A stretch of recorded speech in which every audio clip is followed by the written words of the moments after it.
अस्सलाम वालेकुम my YouTube family, कैसे हो आप सब। आई होप कि आप सब ठीक होंगे। अल्हम्दुलिल्लाह सब ठीक है, खैर खैरियत से हैं। तो आज मैं व्लॉग में ये अपना रिएक्शन ऐड करने वाली थी, लेकिन नहीं, अब मैंने कहा व्लॉग को एक साइड पे रखते हैं। ये रिएक्शन हो सकता है कल को मैं रखूं या ना रखूं, तो इसकी वजह से मेरा व्लॉग भी ख़राब ना हो, उसको भी मतलब प्राइवेट ना करूं।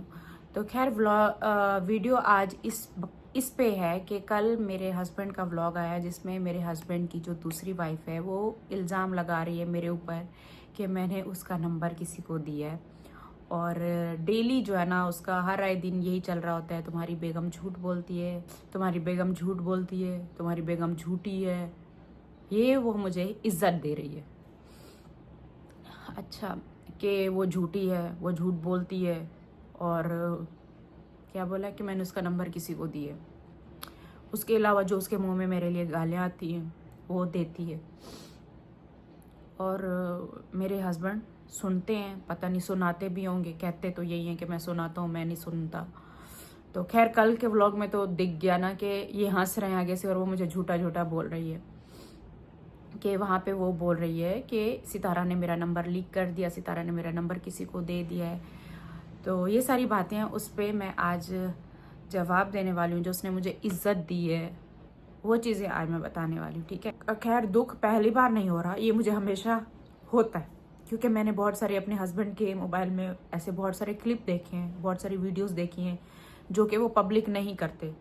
उनके मोबाइल में होते, अक्सर बच्चे मोबाइल लेकर बैठे हैं, कार्टून देख रहे हैं, वीडियोस देख रहे हैं, वो गुस्से में चिल्ला रही होती है, लेकिन हमारी जो एक ज़ुबान है, सराइकी ज़ुबान है, वो उस ज़ुबान में बोल रही होती है मेरे लिए। मुझे जो बुरा भला बोल रही होती है वो मैंने सुना है, अपने कानों से बहुत बार सुना कि वो मेरे लिए ऐसा बोलती है, लेकिन ये अपलोड नहीं करते। लेकिन इस दफ़ा उसने सराइकी में नहीं बोला, इस दफ़ा वो उर्दू में बोल रही है कि उसकी वीडियो अपलोड की जाए। मतलब इस वजह से शायद मेरे हस्बैंड ने भी फिर अपलोड कर दी कि वो ये उर्दू में बोल रही है। तो उसको भी पता है कि मैं सराइकी बोलूँगी तो मेरी वीडियो अपलोड नहीं की जाएगी, तो मैं उर्दू में बोलूँ। तो उर्दू में वो वाज़ेह तौर पे बोल रही है, इसमें वो कहीं पे भी ये भी नहीं बोल सकती कि हाँ मैं तो गुस्से में बोल रही थी तो इसने क्यों डाली। तो गुस्से में तो मेरे लिए वो हमेशा बोलती है, लेकिन अब वो मुझे मज़ीद इज्जत देने के लिए उर्दू में बोल रही थी, ताकि लोगों तक ये क्लियर मेरी बातें जाकर पहुँचे कि जो वो मुझे इज्जत दे रही है, ठीक है। जो मुझे कह रही है मैं झूठ बोलती हूँ और मैं झूठी हूँ, और मैं इसके नंबर जो है ना दूसरे लोगों को पहुँचाती हूँ इसको जलील करने के लिए, उसको ना आज मैं कुछ बातें बताने वाली हूँ। ये उसके लिए वीडियो है, और ये बातें ना ज़रा गौर से सुन लेना, ठीक है।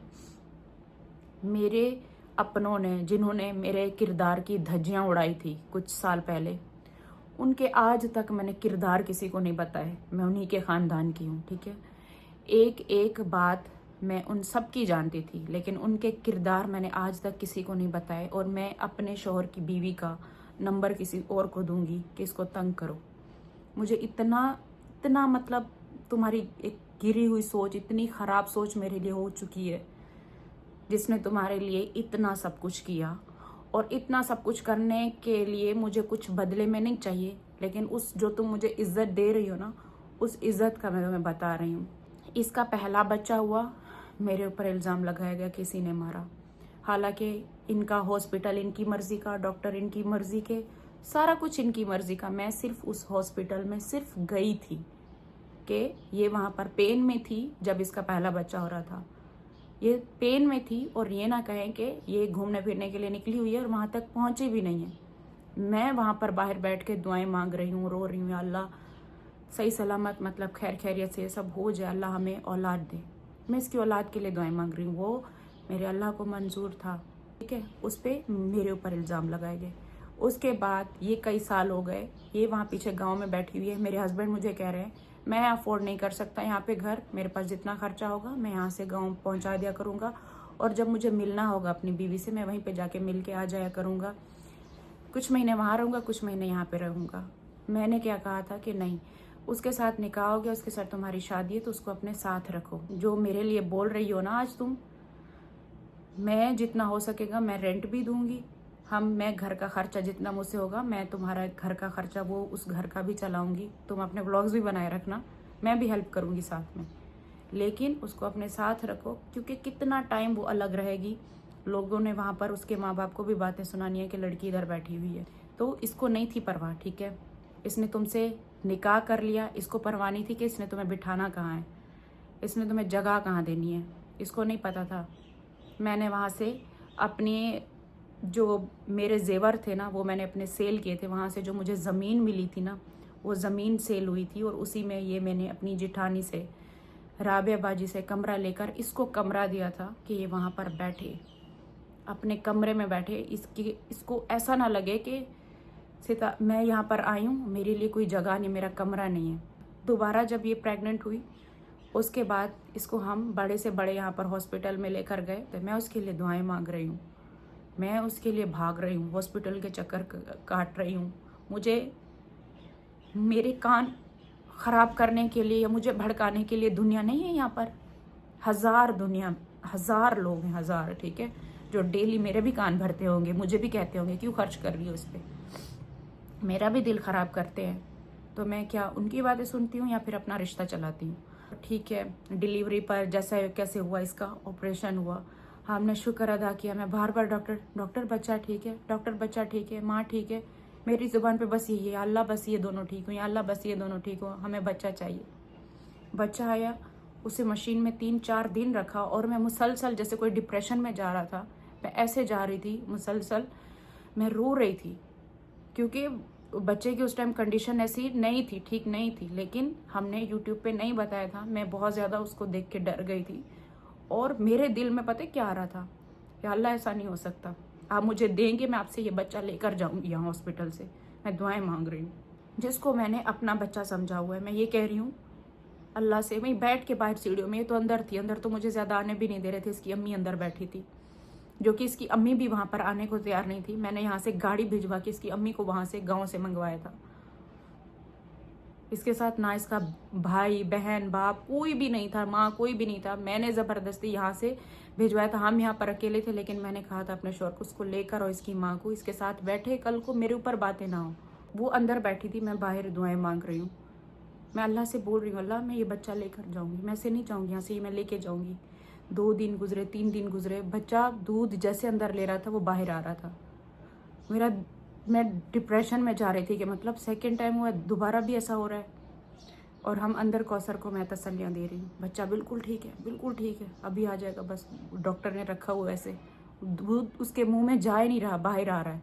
मैं और मज़ीद हम डर गए थे कि पता नहीं अब दोबारा क्या होगा। वहाँ पे बैठ के यहाँ तक मैंने इतना सोच लिया था, मैंने इतना सोचा हुआ था कि अगर इस बच्चे को कुछ होता है ना, मैं अपना बच्चा इसको दूंगी, मैं पैदा करूंगी, मैं इसको दूंगी, ज़रूर दूंगी, लेकिन इसको मैं औलाद वाली ज़रूर बनाऊंगी। इसके पास औलाद मैं ज़रूर दूंगी, इसको औलाद अपनी दूँ, मैं इसको औलाद ज़रूर दूंगी। ये इसकी ना जो झोली है ना, मैं कभी खाली नहीं छोड़ूंगी, इसको मैं औलाद दूंगी। फिर वो बच्चा आया और उस बच्चे को लेकर मैं इतनी ज़्यादा खुश थी, मुझे लगा मेरी औलाद है। हमने अल्लाह से मांगा है, अल्लाह ये मैंने आपसे मांगा है, ये अल्लाह ने हमें दी है, मैं उसको अच्छा अपना समझ रही हूँ। और इतनी मैं खुश थी, इतनी खुश थी कि अब कौसर अकेले नहीं फील करेगी, मतलब उसको ये फीलिंग भी नहीं आएगी कि वहाँ औलाद है, सितारा के घर में, सितारा के पास बच्चे हैं और मेरे पास बच्चा नहीं है। फिर वो बच्चे को मैं ये दिला रही हूँ, वो दिला रही हूँ, क्योंकि वो मैं अपना बच्चा समझ रही थी। मैं भूल रही थी कि जो आपकी औलाद जो आपके पेट से आती है ना, जो आप जानते हो जिस बच्चे को, उस पे जो आपका हक है ना, बाकी पर नहीं होता आपका हक। मैं उस बच्चे के लिए ये ले रही हूँ, वो ले रही हूँ, ये कर रही हूँ, वो कर रही हूँ, मतलब जैसे मेरे 3 बच्चे, चौथा मेरा ये बच्चा हुआ। ये हर एक जगह पर ये मेरा दूसरा बेटा, ये मेरा दूसरा बेटा है। फिर होता क्या है कि मैं उसकी कुछ लेकर आती हूँ, कुछ 14 अगस्त हुआ, उससे पहले जो कुछ भी हुआ, मैं कपड़े लेकर यहाँ पर इंतज़ार कर रही हूँ, मैं बैठी हुई हूँ। मैंने इब्राहिम के कपड़े लिए, 14 अगस्त हम मना रहे हैं, सारे बच्चे जमा हुए हैं, मैं कह रही हूँ मेरा दूसरा बच्चा आ रहा है, दूसरा बेटा आएगा, दूसरा बेटा आएगा। यहाँ से मैंने अपने हस्बैंड को भेजा, 2 घंटे वहाँ बैठ के वापस आ गए हैं, लेकिन वो नहीं आई। फिर आहिस्ता आहिस्ता जब मैं उसके लिए कुछ चीज़ लेकर आती हूँ, कुछ भी बहुत सारी चीज़ें बीच में ख़राब हुई, मुझे आहिस्ता आहिस्ता फील होना शुरू हुआ कि जो चीज़ आपकी है ना, जो चीज़ आपकी है वो सिर्फ आपकी है। आप वहाँ से ये नहीं समझ सकते वो मेरा, वो ज़बरदस्ती वाले रिश्ते नहीं बनाओ। तो मेरा दिल लग गया था, मतलब वो बच्चा मुझे इतना प्यारा है कि उसके साथ मेरा दिल लग गया, मुझे बार बार वो चाहिए था, लेकिन जब वो मुझसे दूर कर रही है फिर दिल भी दुख रहा है। तो फिर हमने खुद अपना दिल वहाँ से हटाया। फिर मैंने हटाया दिल। मैंने कहा कि अपनी औलाद पर जितना होता है ना, वो आप उससे ज़्यादा किसी और के साथ नहीं कर सकते कि ये मेरा, ये मेरा, ये मेरा, ऐसा नहीं हो सकता। मैं पीछे हट गई। अभी बात कहाँ से शुरू होती है, जब ईद पे मैंने इसका वाइट ड्रेस लिया था, वो भी मेरे हस्बैंड ने अपनी पसंद कर लिए थे। मैं पहले भी व्लॉग में बता चुकी हूँ। वो सूट उन्होंने अपनी पसंद का लिया, इसके लिए मैंने सिर्फ पैसे दिए थे, ठीक है। वो इन्होंने अपनी पसंद की, मुझे भी अच्छा लग रहा था। ऐसा नहीं है कि उन्होंने कोई ऐसा रंग बिरंगी कोई उठा लिया और बेकार सा था, नहीं, वो कपड़ा क्वालिटी सब मैंने पसंद किया था, मुझे अच्छा लगा था। उसमें सिर्फ रंग इन्होंने पसंद किया था। और वाइट मेरे हस्बैंड का भी फेवरेट है, ऐसा नहीं है कि उनको पसंद नहीं है। हमने यहाँ पर फ़ोटोशूट कराया, एक अच्छा सा फ़ोटोशूट हुआ। इसने यहाँ साइड पे दुपट्टा डाला हुआ था। मेरे हस्बैंड के साथ इसने बहुत सारे, एक जैसे होता है ना कपल का शूट होता है, उस तरीके से मैंने इनका शूट कराया, जो कि मैंने अभी पब्लिक नहीं किया, यूट्यूब पे नहीं डाला था। सिर्फ एक तस्वीर डाली थी और हमारे घर पर लड़ाई झगड़ा शुरू हो गया था उस बात पे, फिर मैंने वो हटा दी थी। एक तो वो रेड सूट का हुआ था कि उसको ये लगा था कि सितारा को जानबूझ के साजिद ने रेड सूट दिलाया है और मुझे नहीं दिलाया, हालांकि मैं नई दुल्हन हूँ। और वो मैंने अपनी पसंद से लिया था, ना कि मुझे साजिद ने दिलाया था। भाई शूट मैंने इस वजह से अच्छा कराया था क्योंकि जब मुस्तफ़ा की बर्थडे हुई थी, फार्म हाउस पे हम गए थे, तब वहाँ पर ये तैयार होकर आई थी और इसने अपना एक फैंसी फ्रॉक पहना हुआ था शादियों वाला, और मैंने तैयारी शैयारी की हुई थी। इसने ना ऐसे किया था कि ऐसे दुपट्टा यूं करके खड़ी हुई है, एक साइड पे बच्चे को संभाला हुआ है, और वो फोटोशूट में इसकी तस्वीर आई, जिसपे मुझे लोगों ने इतने ज़्यादा कमेंट किए, इतने ज़्यादा वो किए, अपने आप को देखो कैसे तैयार होके खड़ी हुई है, ये है वो है, देखो उसको तुम इतना साल हो गए अपने साथ ले आई, उसको उसकी ग्रूमिंग करो, उसको जानबूझ के ऐसे दिखाती है, ये सारा कुछ। तो मेरे दिल में यही आता है कि मैं हमेशा कोशिश करती हूँ कि वो अच्छी दिखे, अच्छा पहने। तो फिर मैंने इस ईद पे यही सोचा कि अब ये दुपट्टा यूं नहीं करके खड़ी होगी, अपना अच्छा सा स्टाइल करो, साइड पे डालो, ये जिस तरीके से भी कवर करना है कवर करके अच्छा सा अपने हस्बैंड के साथ शूट कराओ, ठीक है। मैं साइड पर होगी, इन दोनों का मैंने अच्छा सा शूट कराया। वहाँ पर 2 लोग थे, कैमरामैन थे, अच्छा सा शूट कराया, बाल बाल खोले पीछे कर, एक जैसे कपल शूट होता है वो इसने शूट कराया।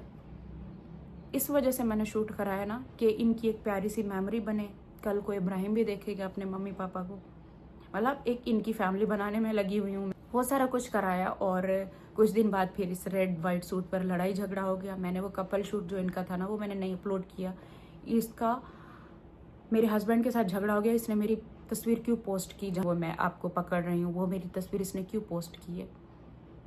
मैंने वो तस्वीर वहाँ से हटा दी और मैंने कहा अब मैं इसकी कोई तस्वीर नहीं पोस्ट करूँगी। फ्रेम तो हमारी एक बन चुकी थी, मैंने मज़ीद और कुछ नहीं बनवाया। फिर ये सारा कुछ हुआ।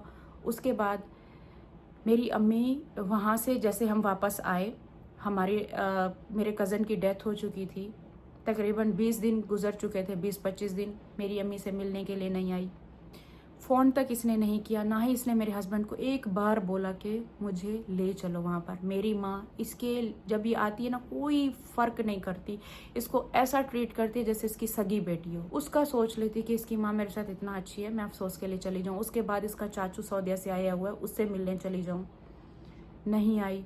मुझे ना नहीं आई, मुझे कोई उसका दुख नहीं था, लेकिन दुख मुझे तब हुआ जब मेरी माँ ने ना 2-3 दफ़ा मुझसे पूछना शुरू कर दिया, और साजिद से, कौसर कब आएगी। और मेरे दिल में जाकर बात लग रही हो कि वो नहीं आ रही, और अम्मी जो है ना अपना, मतलब अम्मी के दिमाग में तो कोई बात नहीं है कि वो क्या वजह है, क्यों नहीं आ रही। फिर मेरी अम्मी ने दोबारा पूछा कुछ दिन छोड़ के, साजिद कौसर क्यों नहीं है अभी तक, कोई मसला हुआ है। फिर हम चुप हो गए। फिर हम वहाँ पे गए तो सुमेरा ने हमें बताया बाबर के घर पे कि यहाँ पर 2 बार आ चुके, एक बार मेरे अब्बू के लिए आइए, एक बार हमें भी अफसोस के लिए आइए। तो बस फिर और मज़ीद दुख हुआ।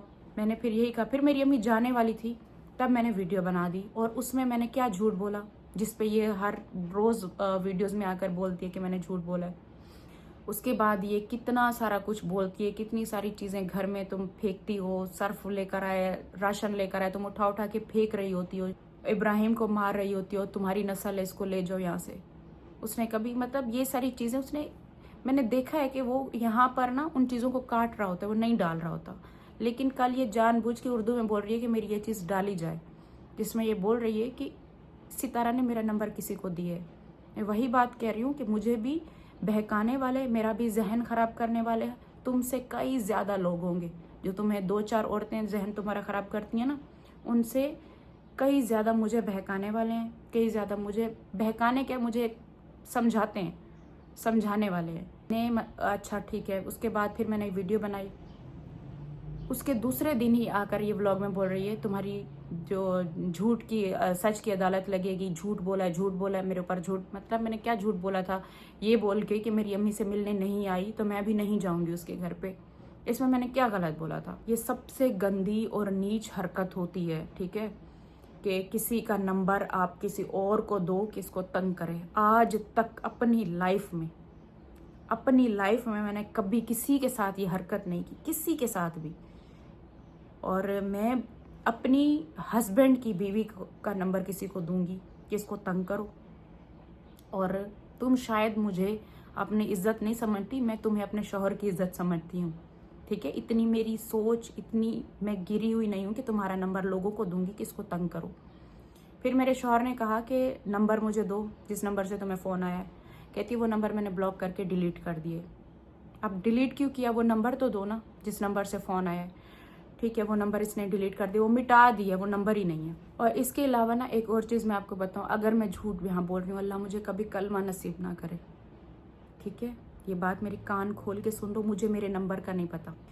जब से ये यूट्यूब मेरे पास आया है ना, इसके बाद ना जो तुम्हारी, बल्कि जब से शादी हुई है मेरे हस्बैंड के साथ, जो कुछ मैंने सहा है ना, जो कुछ मेरी लाइफ में हुआ है ना, मुझे सब भूल गया। सब मेरा जहन ख़राब बहुत हुआ है, बहुत मेरे दिमाग जो है ना मेरा हिला के रख दिए। और मेरा नंबर कभी किसके पास, मुझे इतनी कॉल्स आती थी, मैंने सिम बंद कर दी। मेरे पास सिम ही नहीं थी, मतलब 1 साल 1.5 साल ऐसे ना। मेरे पास जब आईफोन आया ना, ये नॉन PTI था, इसमें सिम नहीं चलती थी। मेरे हस्बैंड के पास सिम थी, उन्होंने अपनी सिम से मेरे मोबाइल में व्हाट्सअप खोल के दिया हुआ था कि किसी तरीके से बस ये है कि कहीं पर मैं बाहर हूँ तो उसको फ़ोन करके घर पे कुछ पूछ लूँ। सिर्फ मेरे पास व्हाट्सएप था, मेरे पास सिम भी नहीं थी। 1.5-2 साल तो कुछ मेरा ऐसे ही रहा है। और उसके बाद वही जो मेरे पास व्हाट्सअप था ना, वही व्हाट्सअप वाला नंबर, वो भी मेरा 1-2 बार इधर उधर लीक हुआ। फिर मेरे हस्बैंड ने सिम चेंज कर दी, पता नहीं कितने दफ़ा, मतलब सिम चेंज करके वो अपनी ही सिम पर व्हाट्सअप बनाते रहते हैं। मेरे पास सिम नहीं होती। आपको याद है बीच में मैं गाड़ी लेकर चली गई थी, जब मैंने नए गाड़ी सीख रही थी। अब वहाँ पर जाकर खड़ी हो गई हूँ मेरे, और पता नहीं उस टाइम शायद मैंने ये बोला था, मैं लोगों को यही बोलती हूँ मेरे पास ना बैलेंस नहीं है। अब मैंने कहा मैं लोगों को क्या बोलूँ कि मेरे पास सिम नहीं है, मोबाइल हाथ में आईफोन उठाया हुआ है, गाड़ी ली हुई है और इनके पास सिम नहीं है, गाड़ी में बाहर घूम रहे हैं, इनके पास सिम नहीं है। उनको ये कहती हूँ कि बैलेंस नहीं है। तो वहाँ पर किसी बाहर बंदे से मैंने मोबाइल लेकर अपने हस्बैंड को फ़ोन किया कि हम यहाँ पर आए हैं, हम यहाँ से ले जाओ। जब से मेरे हस्बैंड की कौसर के साथ शादी हुई है ना, आज तक मेरे पास कौसर का नंबर ही नहीं है। मैंने पहले भी एक दफ़ा वीडियो बनाई थी और हमने व्लॉग में भी ये चीज़ बताया था। मैंने कहा कि ना आज तक ना मेरे पास कौसर का नंबर ही नहीं है कि हम एक दूसरे को फ़ोन करके कुछ पूछ लें। हम बात नहीं करते, हमने आज तक फ़ोन पे कभी भी बात नहीं की, मेरे पास नहीं है उसका नंबर। कभी कभार क्या, कभी कोई मसला हो गया हो, जब पहले ये गांव रहा करती थी तब 1-2 बार मेरे हस्बैंड ने बात कराई थी अपने फ़ोन से। अभी मैं आपको एक और चीज़ बताऊं कि जब मैं जिम में गई थी ना, वहाँ पर मैंने एक पैकेज लिया था जिसमें साथ में मुझे वो डाइट प्लान भी देंगे। अब डाइट प्लान के लिए उनको ना मेरा नंबर चाहिए था। अब वहाँ पे जब मैं जाती थी तो लॉकर में फ़ौरन से पहले अब आया और अपना मोबाइल लॉकर में जाके रख देती थी। अब जब अंदर जिम में जाती हूँ मैं, तब डाइटिशियन ने मुझसे ना 2-3 बार नंबर पूछा कि अपना नंबर दे दो, मैं आपको वो डाइट प्लान जो भी है सारा शेयर कर दूँगी। तो नंबर मुझे याद ही नहीं है। मैंने कहा अच्छा ठीक है, मैं जब जाऊँगी ना तो मोबाइल से निकाल के दूँगी क्योंकि मुझे ऐसे याद नहीं रहता। तो उन्होंने कहा ठीक है, आप नंबर देती जाइएगा।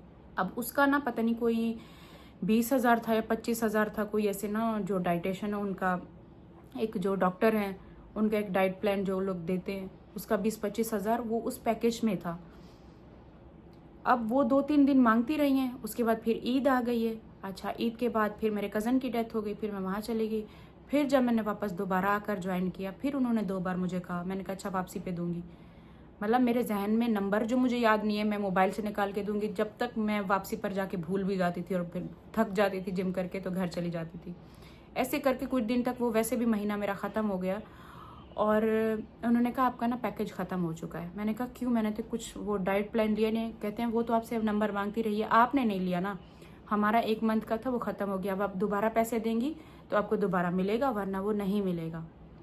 अब बताओ, जिसको जहाँ पर मैंने 20-25 हज़ार एक खाली डाइट प्लान के लगाए हुए थे, उनको मैं अपना नंबर देना नहीं है, और इसका नंबर मैं किसी और को दूंगी। खुदा की कसम मेरे पास इसका नंबर भी नहीं है।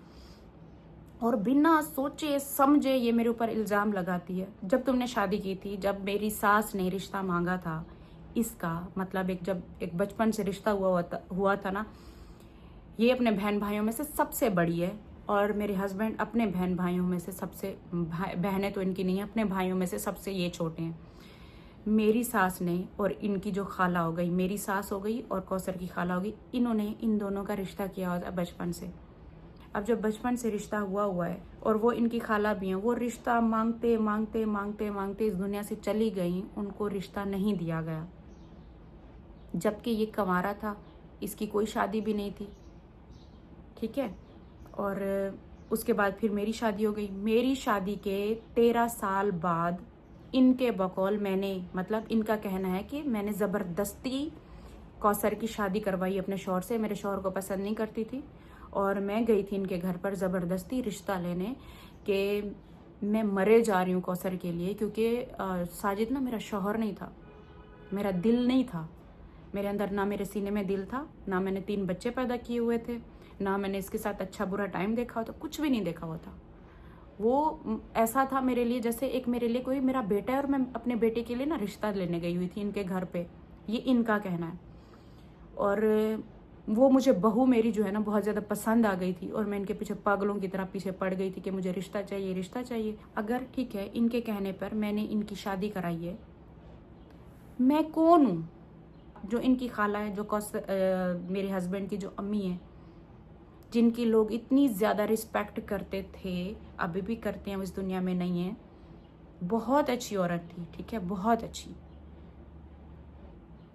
वो बोल बोल के थक गई हैं, मैं उनसे बढ़कर आ गई थी कि मैं इनके घर पहुंच गई थी रिश्ता लेने, और इन्होंने मुझे रिश्ता दे दिया था। इस बात का जवाब दे, क्या मैं इनकी खाला से बहुत बढ़ के, मेरी वैल्यू थी, मेरी इज्जत थी? ये तो मुझे कोई टक्के की कभी नहीं समझते थे, कोई चीज़ की वैल्यू ही नहीं देते थे मुझे। तो उनको तो ये लगता था कि साजिद की शादी होनी है और इसने यूं करके चले जाना है, क्योंकि इसको जो है ना कहीं और शादी करनी है और साजिद हमारा हो जाएगा। तब तुमने क्या सोच समझ के शादी की थी? क्या साजिद अकेला है? साजिद की औलाद नहीं है, साजिद की बीवी नहीं है? तुमने सोच समझ के, अगर मैं भी हूँ तुम्हारी जगह पर, मैं दूसरी वाइफ हूँ, अगर मैं किसी आदमी से शादी कर रही हूँ और मुझे ये पता है कि उसके पीछे बीवी भी है, उसके 3 बच्चे भी हैं, और मैं इससे शादी कर रही हूँ, तो मैं अपना दिमाग ना सेट करके आऊँगी। मुझे ना इस रिश्ते में जाना है ना, इस रिश्ते में घुसना है ना, तो मैं अपना दिमाग पहले सेट करके आऊँगी कि उसके पीछे बच्चे हैं।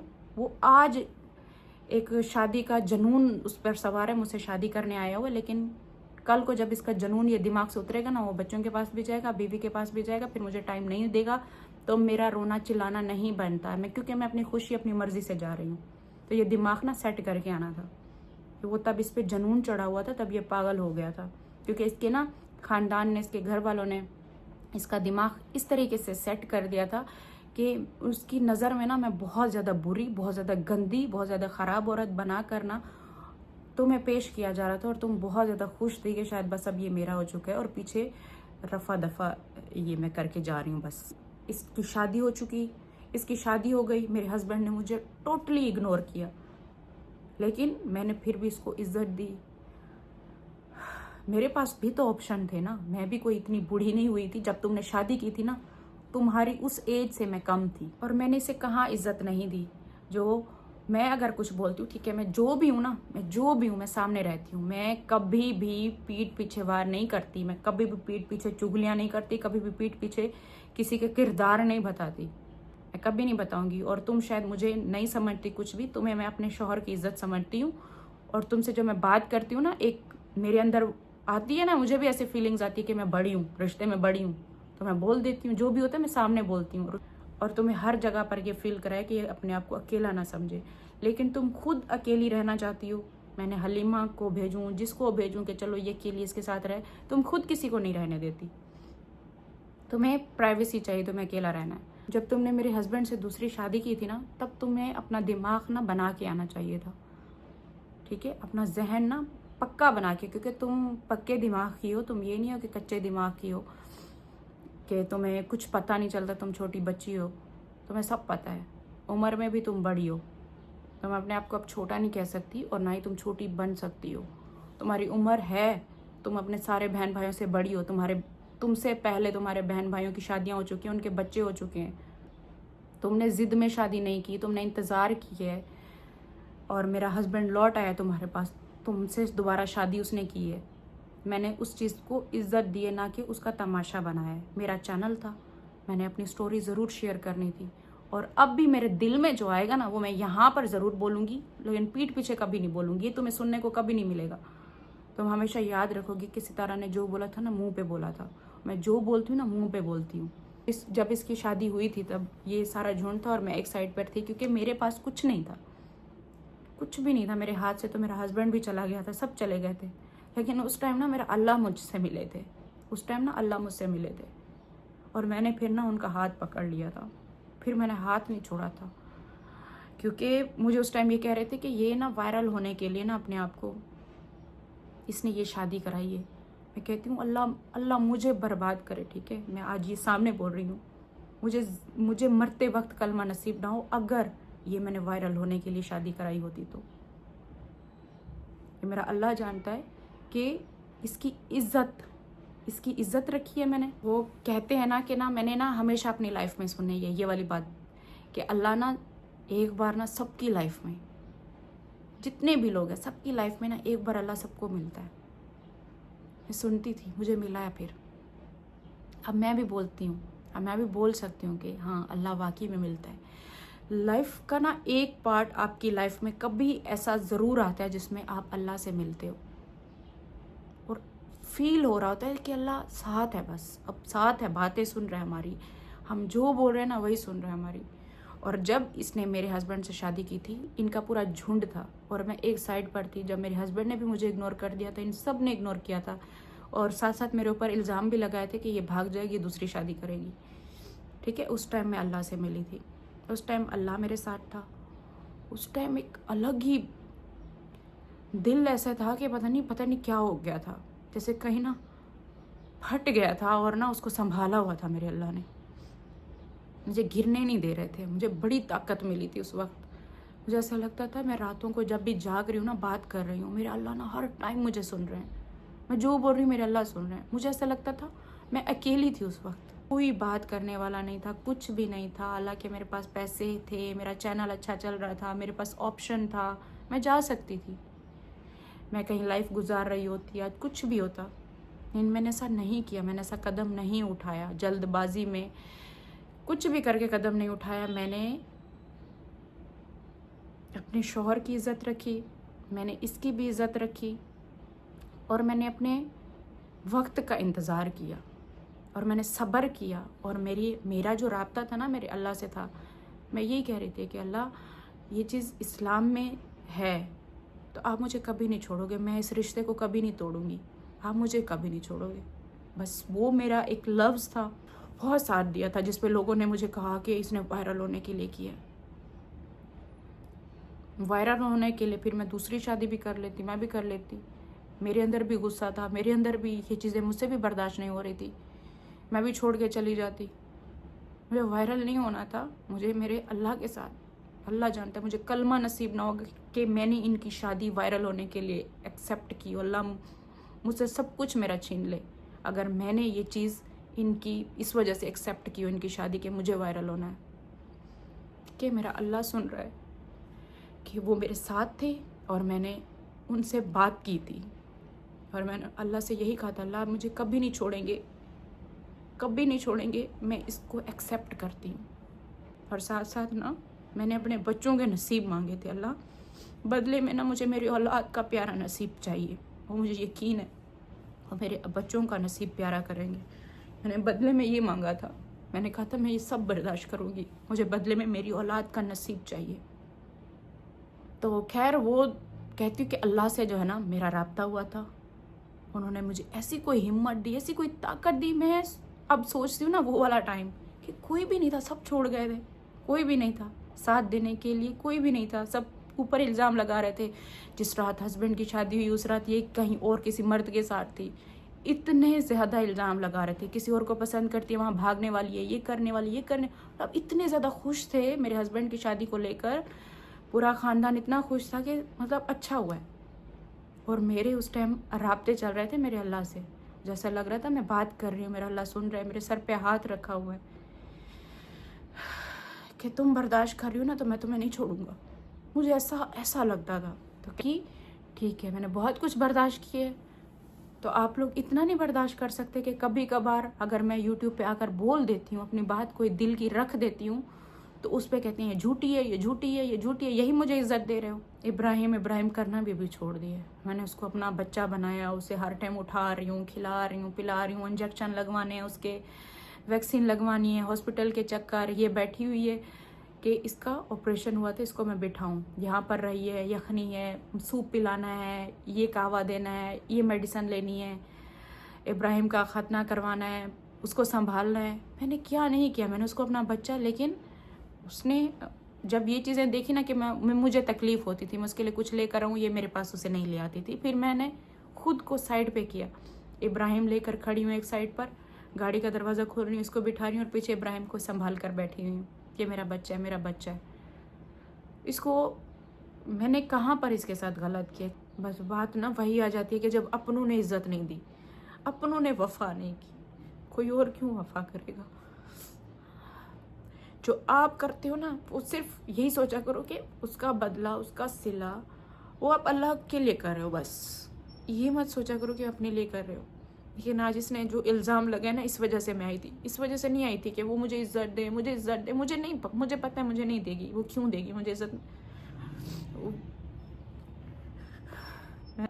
सुनना शायद आसान होगा, लेकिन जिस पे गुजरती है ना, पता उसको होता है कि आपके सामने, आपकी आंखों के सामने जब आपका शौहर 13 साल आपके साथ गुजारे और फिर एकदम से चेंज आ जाए उसमें, उसका ख्याल रखना, वहाँ पर आना जाना, आपकी आंखों के सामने रात को जाए, ठीक है, आपके सामने वहाँ से आए, आना जाना, मतलब एक औरत के लिए बर्दाश्त करना ना बहुत मुश्किल होता है। सब अपनी औलाद के लिए और अपने अल्लाह के लिए कि मेरा अल्लाह ना नाराज़ हो। निकाह है ना, हक है, तो उस हक के लिए ना कि मैं किसी का हक ना छीनूं।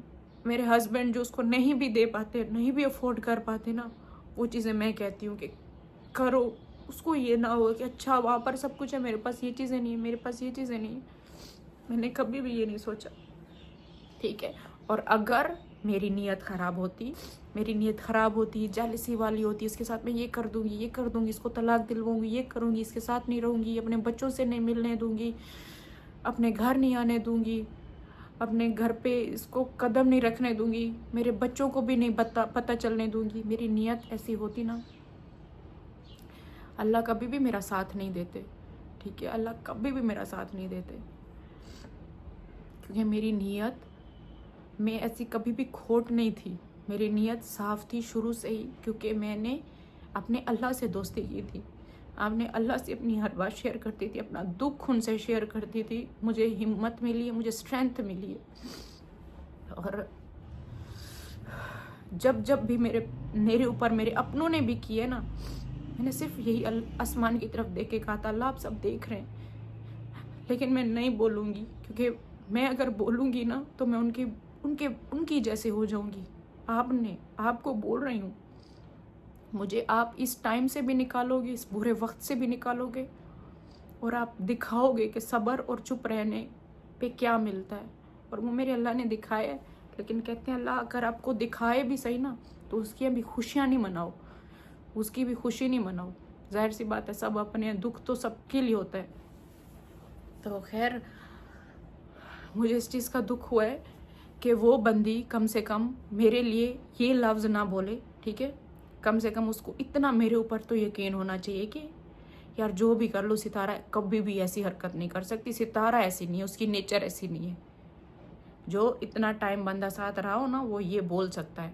बाकी रही बात, टाइम उसको कम मिलता है, मुझे ज़्यादा मिलता है, या मुझे कम मिलता है, उसको ज़्यादा मिलता है, ये तो वो छोड़ दे, ये सारी ज़िंदगी चलेगा, ठीक है, ये मेरे साथ भी चलेगा। जो औरत ज़्यादा पहली वाइफ हो ना, वो उससे बर्दाश्त नहीं होता ये सारा कुछ, कि उसकी आंखों के सामने जाए आए जाए, केयर करे, ये ला दे वो ला दे, क्योंकि हमने टाइम गुजारा हुआ है, बहुत मुश्किल टाइम गुजारा है मैंने, ठीक है। मैं अपनी लाइफ स्टोरी बताने बैठूँ ना तो शायद मुझसे नहीं बताया जाएगा जो वक्त मैंने गुजारा है, कि हमने कैसे कैसे टाइम गुजारे हैं। कोई भी रिश्ता जो है ना, वफ़ा के बदले आपको वफ़ा नहीं मिलती, ठीक है। अपना दिल अल्लाह के साथ लगाओ, अपनी दोस्ती अल्लाह के साथ लगाओ, अपना कनेक्शन अपने अल्लाह के साथ मजबूत करो। बाकी मैं भी इंसान हूँ, ज़बान मुझे भी है, और बहुत सारी चीज़ें जब होती हैं कभी कभार आकर यूट्यूब पे बोल देती हूँ। पीठ पीछे कभी नहीं बोलूँगी, जो भी बोलूँगी सामने बोलूँगी। और मतलब मैं अपने हस्बैंड को ऐसे ही अब हक जताते हुए बोलती रहती हूँ, मैं पहली बीवी हूँ, क्यों मेरा भी ये हक है, क्यों इस तरीके से ना। कोई मैं ऐसी जेलसी में आकर सीरियस होकर कोई मैं वो नहीं, नफरत नहीं निकाल रही होती, मैं भी इस तरीके से बात कर रही होती हूँ, क्यों मेरा भी हक है, मैं भी पहली बीवी हूँ, क्यों मुझे भी ये चाहिए, मुझे मतलब इस तरीके से बोल रही होती हूँ। तुम अपने हस्बैंड से बात करो इस तरीके से, बोला करो मेरा भी हक है, मुझे ये दिलाओ, मुझे वो दिलाओ। तुम्हारा दिल है रेड पहनने का, उसको बोलो मुझे ले चलो, मुझे रेड चाहिए, मुझे ले चलो, मुझे ये चाहिए, तुम बोल सकती हो। लेकिन ये चीज़ें ना मेरे ऊपर आकर इल्ज़ाम नहीं लगाओ कि मेरे नंबर लोगों को दे रही है। मेरी ना इतनी गंदी सोच नहीं है, और अल्लाह ना करे, मेरे साथ ऐसे बहुत बार हुआ है। आज तक मैंने कभी किसी के साथ नहीं किया, ठीक है। मेरे साथ, मैं अभी नाम नहीं लेना चाहती, मेरी फैमिली में ही मेरे रिश्तेदारों ने, मेरे यूट्यूब से पहले की बात है, मेरे नंबर निकाल के मुझे तंग करने के लिए मुझे ब्लैकमेल करते थे। मेरा नंबर देते थे कि इसको तंग करो, इसको ब्लैकमेल करो, आज तुमने ये कलर का ड्रेस पहना है, आज तुमने ये पहना। मैं टेंशन में, डिप्रेशन में चली जाती थी, मुझे ऐसे ऐसे तंग भी किए। और वो चीज़ें मैं यहाँ पर आकर नहीं बता रही, और ये हरकतें मेरे साथ हुई हैं। मैं कभी किसी के साथ ये सब कर भी नहीं सकती, ख्वाब में भी नहीं सोच सकती, ठीक है। मुझे हर चीज़ करने से पहले ना अपने अल्लाह को देखती हूँ, हर काम करने से पहले ना अल्लाह को सोचती हूँ कि मेरा अल्लाह मुझसे नाराज़ ना हो जाए। मेरी नीयत सही होती है, ठीक है, मेरी नीयत पे मत जाना। तो इसी के साथ ना मैं इस वीडियो को कर रही हूँ एंड, और मिलते हैं फिर नेक्स्ट व्लॉग में।